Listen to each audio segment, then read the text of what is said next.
السلام عليكم ورحمة الله وبركاته. الحمد لله والصلاة والسلام على رسول الله وعلى آله وصحبه أجمعين ومن تبعهم بإحسان إلى يوم الدين أما بعد. উত্তম চরিত্র এর বৈশিষ্ট্যের মধ্যে 4 নম্বর পর্বে আজকে আলোচনা করব যে এটা সমস্ত কল্যাণের রুট বা মূল, এবং যত নেকামল আছে সব নেকামলের মূল হলো বা রুট হলো এই উত্তম চরিত্র। আমি আবার বলি, উত্তম চরিত্র সমস্ত কল্যাণ এবং নেকামলের মূল মন্ত্র। সহিহ মুসলিমের বিশুদ্ধ হাদিস এসেছে, মহানবী সাল্লাল্লাহু আলাইহি ওয়াসাল্লাম বলেন যে নেকামল হলো উত্তম চরিত্র। আল্লাহু আকবার। নেকামলটাকে, সমস্ত নেকামলটাকে উত্তম চরিত্র বলা হয়েছে। তেমন উত্তম চরিত্র ছাড়া কোন নেকামলের প্রশ্ন আসতে হবে না।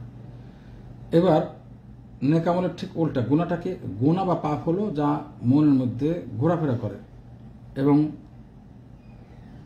তুমি চাও না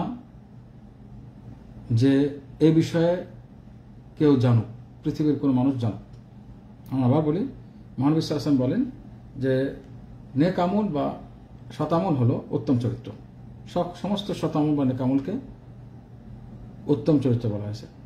এবং গুনাহ হলো যা তোমার মনের মধ্যে ঘোরাফেরা করে, আপ ডাউন করে, এবং তুমি চাও না যে কোনো মানুষ এটাকে জানুক বা কোনো মানুষের কাছে এটা প্রকাশ পাক। এটাই হলো গুনাহ।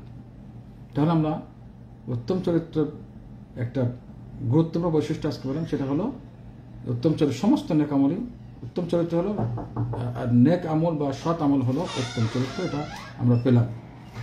আজকে এতটুকুই থাক আলোচনা, ইনশাআল্লাহ আগামী পর্বে ইনশাআল্লাহ তাআলা আগামী পর্বে উত্তম চরিত্রের আরেকটি বৈশিষ্ট্য নিয়ে ইনশাআল্লাহ আলোচনা করা হবে। আসসালামু আলাইকুম ওয়া রাহমাতুল্লাহি ওয়া বারাকাতুহু।